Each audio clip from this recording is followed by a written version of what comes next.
What happens when you reboot 4 of Starfleet's finest with a Vulcan operating system? You get brutal honesty, scary efficiency, and a total disregard for social cues. And that's one of the most insightful and hilarious episodes of modern Star Trek. I'm Will, and I'm back, and welcome back to another episode of Cine Nerd Presents Blerd Trek.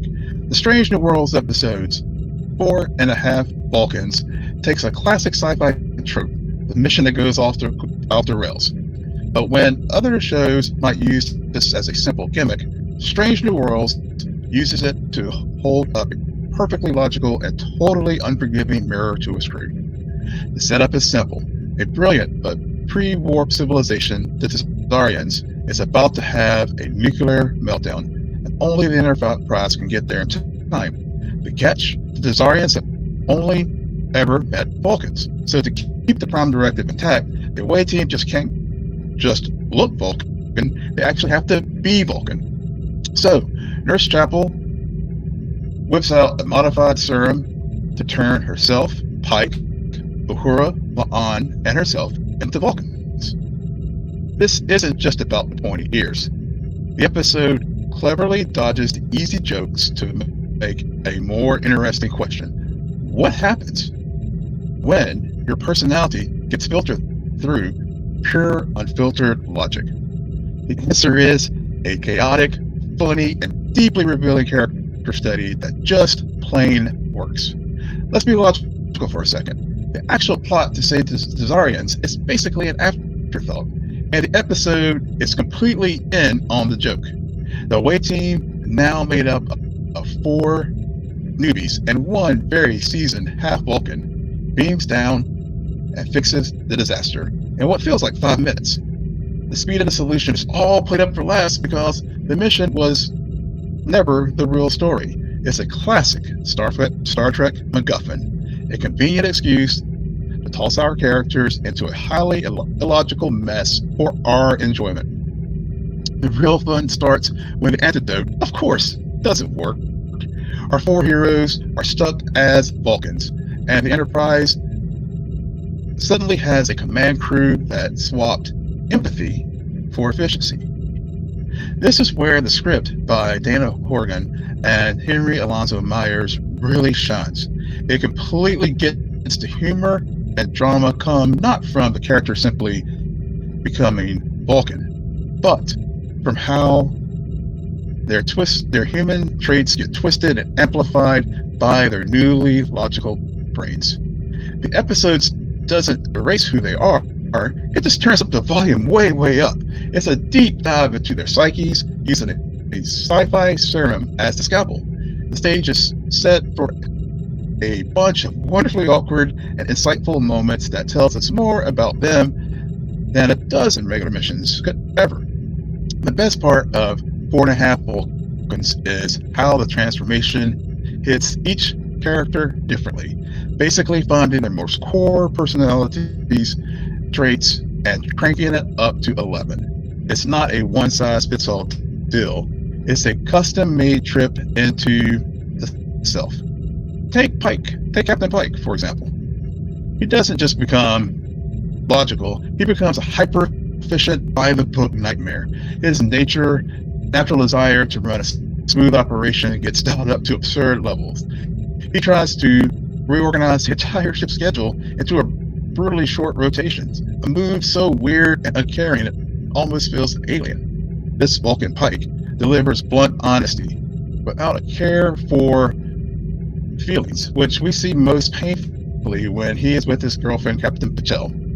While she is looking for support, Pike's logic leads him to only focus on her physical limits, almost sinking her career goals.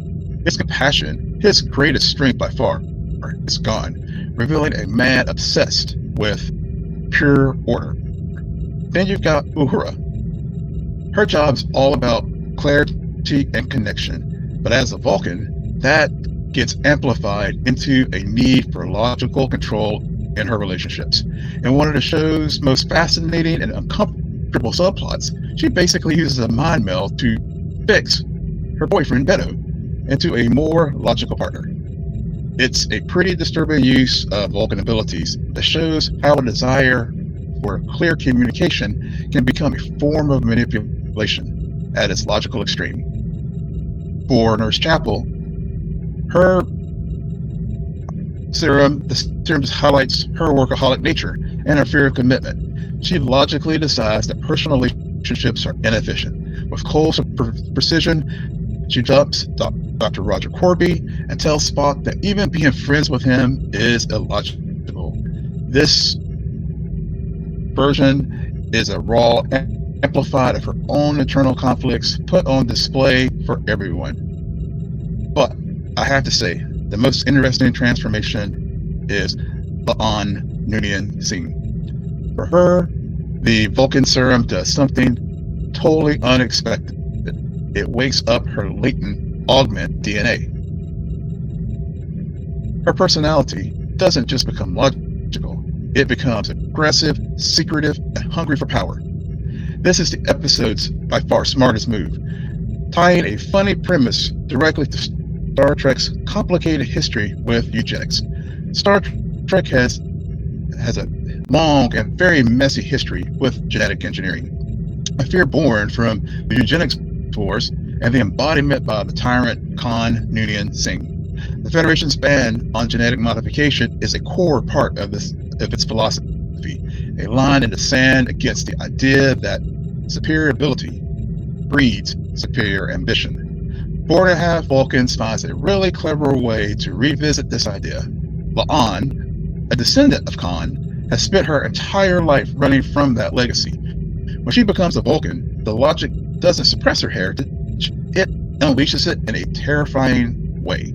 She starts seeing the galaxy as a place to be conquered, not explored, arguing that the Federation should seize territory before its enemies can. Her transformation isn't just about her acting like a Vulcan, it's about her unique genetic history clashing with the serum. Spock even figures it out, and that her aggressive turn is a direct result of her ancestral connection to Khan being awakened. This is where the episode goes beyond comedy and really offers some real insight. It suggests that genetic destiny isn't just an on-off switch. La'an's humanity, her choices and experiences, are what kept her augment nature in check. When her emotions are suppressed by Vulcan logic, the raw ambition of her genes comes roaring out. The final psychic showdown between her and Spock, which shifts from a fight into an elegant dance, is the symbolic resolution. It isn't just logic that saves her, but connection. Spock reaches her through their shared history, which now, all those dance scenes really come into fruition and why they made such a point, and makes her comfort and her confront this hidden part of her nature. Letting her choose her humanity over the cold, ambitious logic of her new hybrid nature. It's a powerful take on nature versus nurture, and a fresh spin on one of Star Trek's oldest themes. On top of all the heavy character stuff, Half Vulcans is just really, really, really fun. It lovingly pokes fun at Vulcan culture, their social awkwardness, their repressed emotions, and their tendency to be, as Pelia rightly calls it out, Vulcan jerks. This episode continues a welcome trend in Strange New Worlds, where they're questioning whether Vulcans are really superior, reminding us that strictly logic could just be as messy as human emotion. The human here is fast, it lands perfectly, from the quick and easy planetary rescue to the introduction of a Vulcan spiritualist named Doug, played wonderfully by Patton Oswalt. His appearance not only helps reverse the transformations, but also reveals a hilarious and unexpected romance with Una, adding another great layer of character depth. This episode smartly gives the rest of the crew, especially Spock, their moments to shine. Spock in particular is the standout to me because he is forced to be the most intelligently and emotionally intelligent person in the room. He has to deal with the blunt rudeness of his newly Vulcanized friends, who now see his human half side as a weakness. It's a clever flip of the usual dynamic, and I have to say Ethan Peck plays it with perfection, with a perfect mix of frustration loyalty, and heart. He isn't just a foil for the comedy, he's the anchor who ultimately has to guide his friends back to themselves. In the end, 4.5 Vulcans works because it understands the fundamental truth of Star Trek. The sci-fi stuff is always secondary to the characters.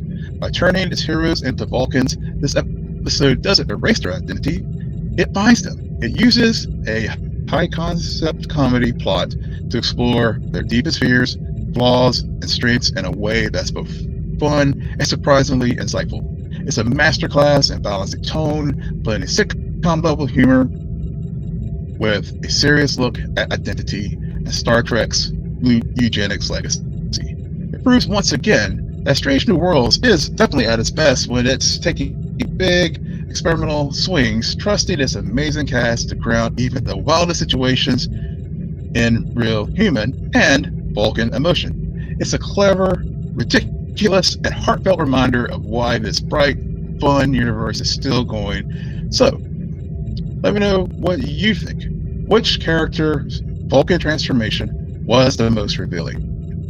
And was Pike as a effective and terrifying leader, or was he just a very, very massive headache? Let me know your thoughts in the comments below.